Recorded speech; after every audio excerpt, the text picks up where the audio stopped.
o extremo norte da Europa. No verão, o sol é rei. Mas os invernos são longos e escuros. Aqui, entre o Polo Norte e o Círculo Polar, a vida tem de resistir a mudanças radicais. Todos enfrentam os meses de escuridão e temperaturas extremas. Alguns podem preferir o inverno. Perigos mortais e beleza gelada andam de mãos dadas na noite polar.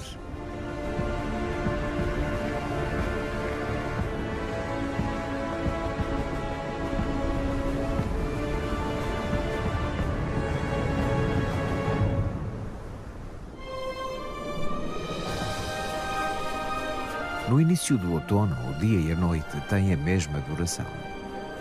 No extremo norte da Europa, o sol está baixo no céu. As sombras ficam mais longas e, de agora em diante, os dias tornam-se cada vez mais curtos. Mas antes que a escuridão envolva por completo o círculo polar, a natureza apresenta os frutos dos longos dias de verão. Para os animais da floresta, a abundância de alimentos chega no momento certo. Esta fêmea necessita de muitas calorias para conseguir produzir o leite suficiente para a sua prole. E terá de consumir mais ainda para obter as reservas de gordura que necessitará para a hibernação de inverno. Ela come sem parar, ganhando até 3 quilos por dia. As crias imitam a progenitora entusiasticamente e aprendem a procurar o seu próprio alimento.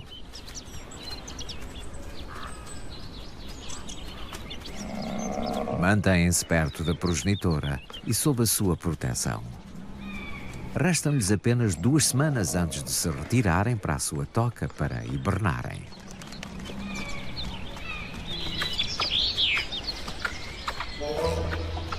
Por outro lado, o esquilo armazena sementes.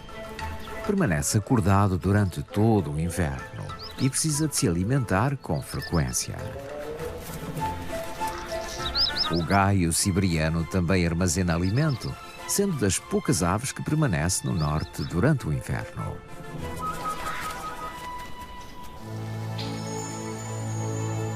No final de setembro, as horas de sol vão diminuindo. No Ártico, o outono é muito curto. Nas pastagens de verão, o alimento abundou para as renas. No outono, continuam a armazenar as reservas de gordura para o inverno. Em breve o tempo mudará e, quando não restar mais alimento aqui, terão de seguir em frente. Mas ainda há muito com que se banquetear. O alimento abunda também nos lagos da Escandinávia e os cisnes bravos encontram aí tudo o que precisam.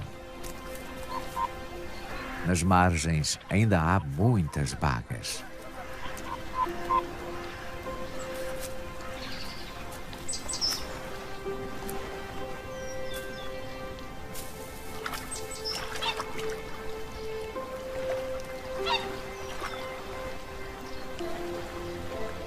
E nos lagos se encontram o seu alimento favorito, as plantas aquáticas.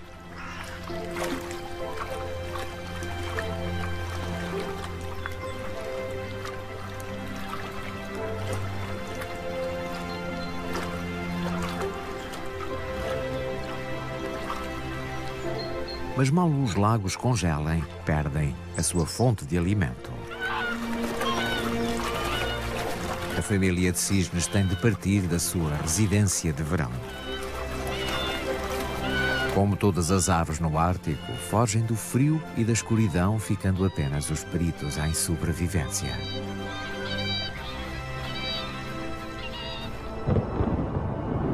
No início de outubro, as temperaturas descem e atingem valores negativos.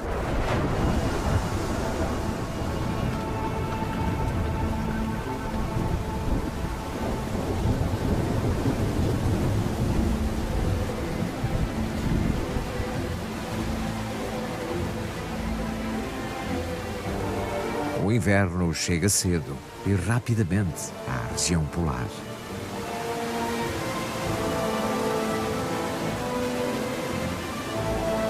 Com as temperaturas a rondar os 0 graus, a chuva transforma-se em granizo, que anuncia o inverno.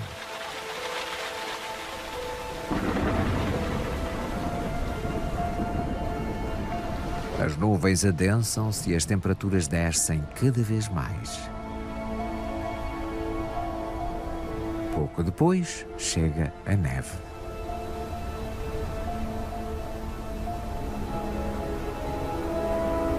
Toda a vida parece ter desaparecido.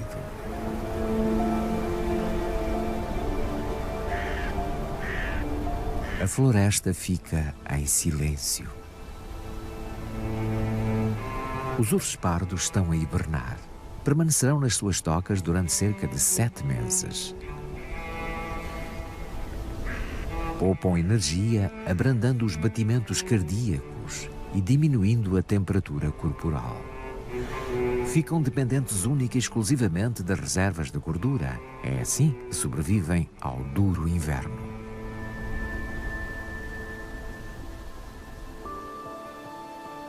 Mas a estação não é apenas escura, gelada e hostil.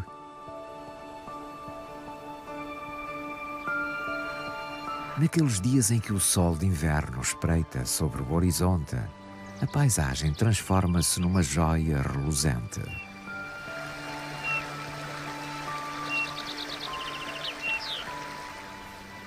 Poucas são as aves canoras que permanecem no norte polar o ano todo. Entre elas contam-se os coloridos pintarroxos de bico grosso e o pintarroxo de Ornament. São resistentes e ainda conseguem encontrar alimento.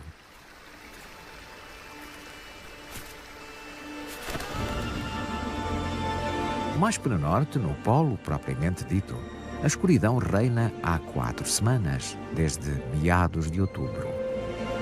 Mas mais para sul, os dias também começam a ficar rapidamente mais curtos.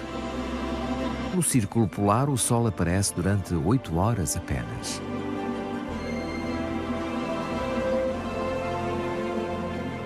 Os dias dourados do outono chegaram ao fim. O tempo das transformações radicais chegou. Para as renas também. Embora pertençam ao povo Sami, vivem sobretudo na natureza.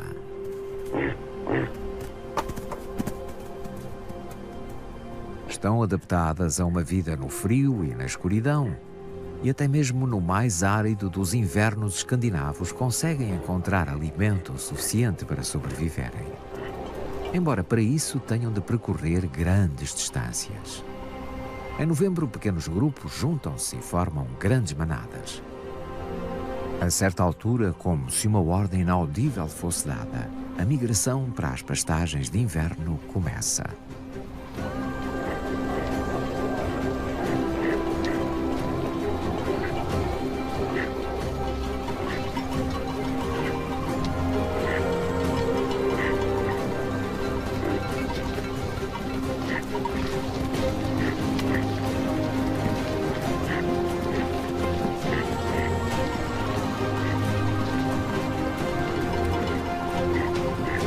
Embora sejam domesticadas há centenas de anos, um instinto antigo leva-as para onde podem encontrar alimento.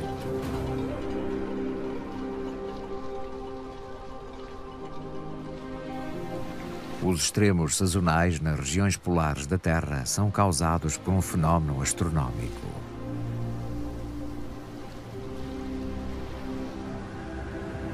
No Polo Norte, a noite dura 6 meses no inverno.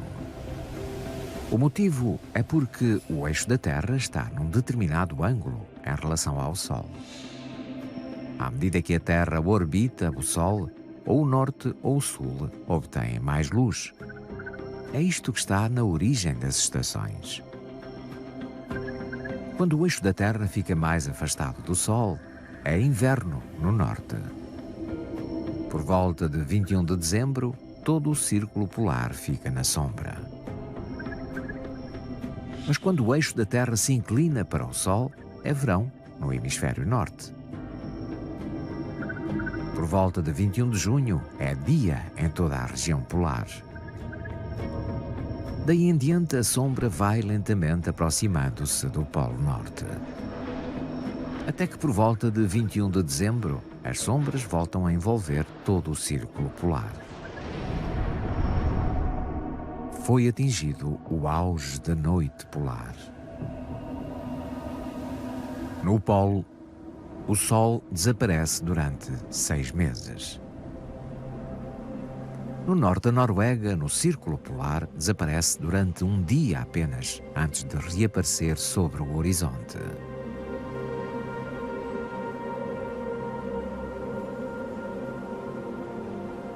Mas até mesmo os seus raios indiretos conseguem iluminar os céus, criando todos os dias um curto crepúsculo.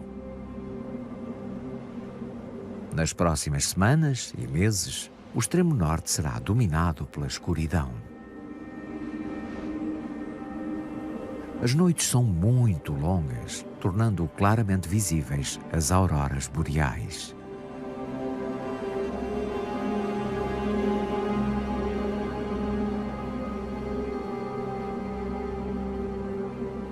Quando o Sol desaparece, nem sempre as noites são escuras. Nas noites claras, a luz da lua é suficiente para muitos animais encontrarem alimento. Tal como a raposa do Ártico, muitos animais têm os olhos bem adaptados à escuridão. Possuem grandes pupilas e retinas altamente sensíveis. As renas também têm olhos muito sensíveis. E mudam de cor. De verão são castanhos claros e no inverno azuis escuros. Esta mudança de cor faz com que a luz incidente seja distribuída por mais fotorreceptores. Uma adaptação única, nunca antes observada noutros mamíferos. Além de escuro está um frio de rachar. Sem o calor do Sol, as temperaturas estão constantemente abaixo dos 20 graus negativos. Juntamente com os ventos gelados, as condições não podiam ser mais hostis. Como é que os animais e as plantas conseguem sobreviver a um ambiente tão inóspito? O mais importante é conservar calor. E os bois almiscarados fazem-no como mais nenhum animal. São grandes, com orelhas pequenas e membros curtos, ou seja, a superfície corporal é relativamente pequena em relação ao volume. Tudo isso evita a perda de calor. Também têm uma pelagem espessa e longa e uma camada basal de lã com cerca de 10 centímetros de espessura. Uma ampla camada subcutânea de gordura também ajuda a manter a temperatura corporal, pelo que as temperaturas de inverno pouco os afetam.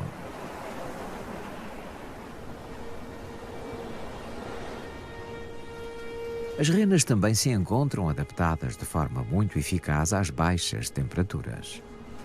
Também lhes cresce uma pelagem espessa e felpuda. Os pelos das renas são ocos. Esta característica cria uma bolsa de ar que as isola do frio.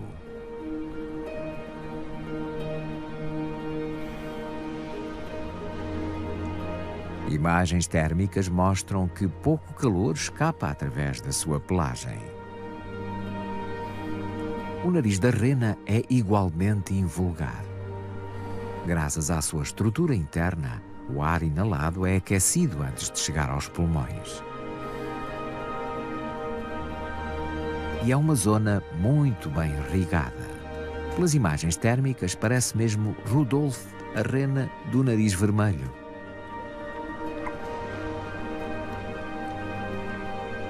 Em contraste, a temperatura dos membros é baixa. O sangue vindo do interior do corpo transmite o calor ao sangue frio que vem do exterior. Esta circulação permite a troca de calor impedindo os membros de congelarem e o corpo de arrefecer.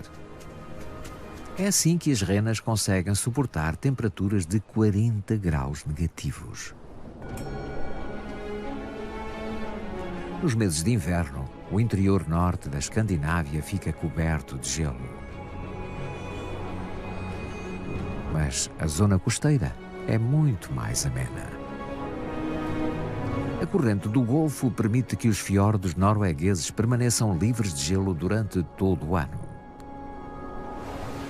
A água do mar raramente atinge temperaturas abaixo dos 4 graus centígrados. Está quente demais para congelar, independentemente de quão baixa seja a temperatura ambiente.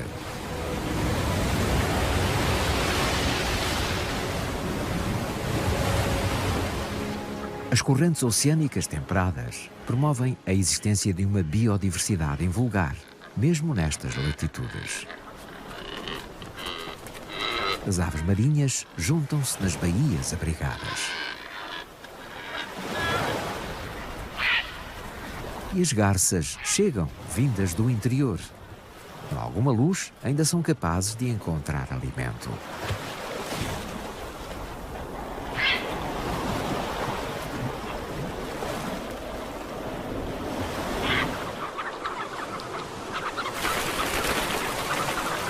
Os pilritos escuros deslocam-se em grandes grupos.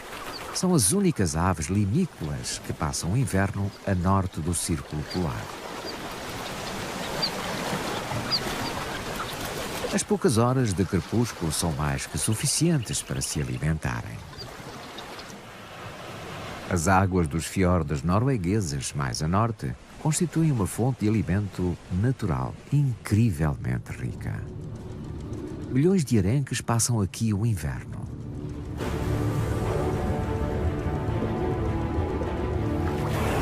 As orcas seguem os enormes cardumes. Durante o inverno, quando a luz escasseia, elas intensificam os seus sinais acústicos para se orientarem e comunicarem umas com as outras durante a caçada. Algumas orcas empurram os arenques até à superfície, onde uma delas os aguarda. Bate rapidamente com a barbatana caudal no cardume. Os peixes ficam atordoados e tornam-se mais fáceis de apanhar. O alimento será mais que suficiente para todas.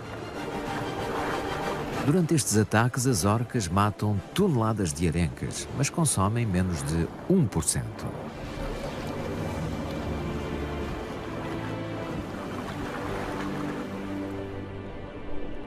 A corrente do Golfo mantém o oceano no norte da Europa livre de gelo, mesmo para lá do Círculo Ártico. Mas não tão longe como o arquipélago Spitsbergen, localizado a mais de 1000 quilómetros a norte da Noruega.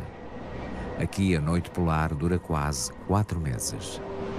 As condições são mais extremas ainda do que no continente.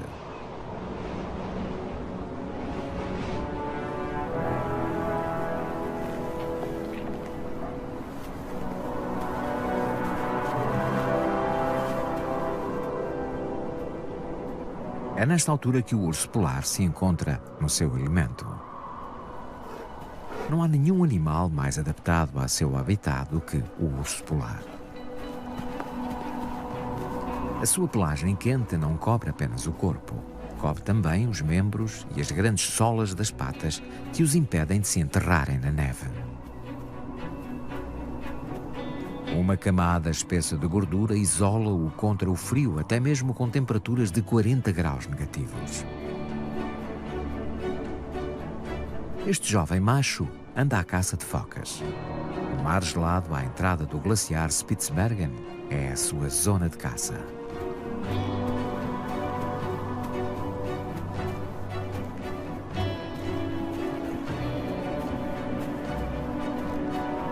O urso polar não hiberna. Pelo contrário, é durante o inverno polar que se encontra mais ativo. E desde que haja gelo e neve suficientes, o urso polar é o incontestável rei do Ártico.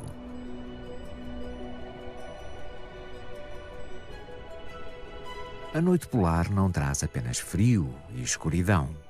É o cenário de um fabuloso fenómeno da natureza. A aurora boreal transforma o céu noturno de forma mágica. Este fascinante espetáculo natural é um fenómeno cósmico e, curiosamente, é causado pelo Sol. Embora não possa ser visto, é um pré-requisito para esta dramática exibição de luzes.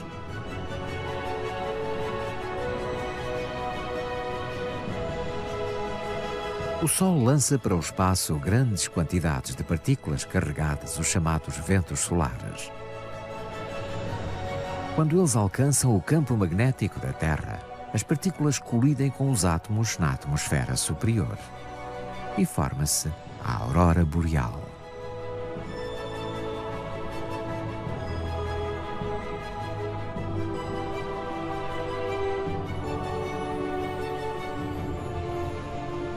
Quando o dia fica mais claro ou quando a lua surge, a aurora boreal desaparece.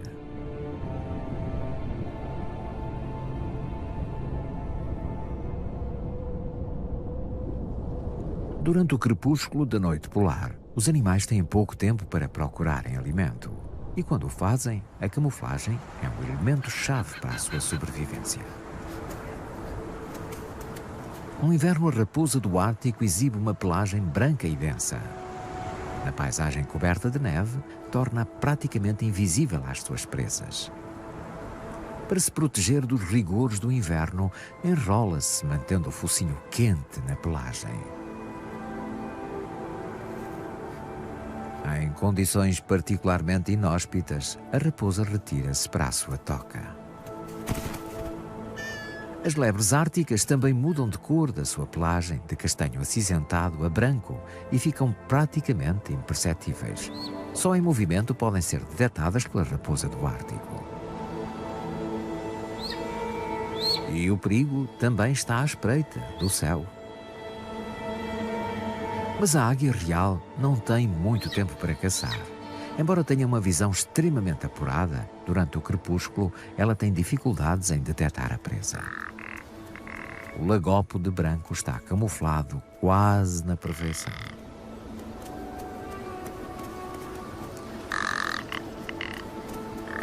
Mesmo enquanto se alimentam, são quase impossíveis de distinguir do meio envolvente. A natureza nem sempre favorece o predador. Mas sem camuflagem, a sobrevivência torna-se mais difícil. E o lemingue da Noruega daria uma boa presa. Contudo, tem outra estratégia para se proteger. Os lemingues estão entre os animais que vivem em túneis sob a neve durante o inverno. A camada branca fornece um excelente isolamento contra o frio e também uma boa proteção contra os inimigos. Enquanto as temperaturas assolam a superfície, os pequenos roedores procuram o seu alimento imperturbáveis debaixo da neve. No final de dezembro, os crepúsculos no norte da Escandinávia são ainda muito curtos. A noite continua a dominar a região, bem como o clima extremo. As renas partem em busca de zonas mais altas e expostas, onde os ventos afastam a neve, facilitando a busca por alimento. Alimentam-se dos líquenes quase indigestos que crescem aqui e que poucos animais árticos peritos em sobrevivência usam como alimento. Mas esta dieta pobre não é suficiente para satisfazer as necessidades energéticas da rena durante o inverno. Elas também abrandam o seu metabolismo de forma dramática.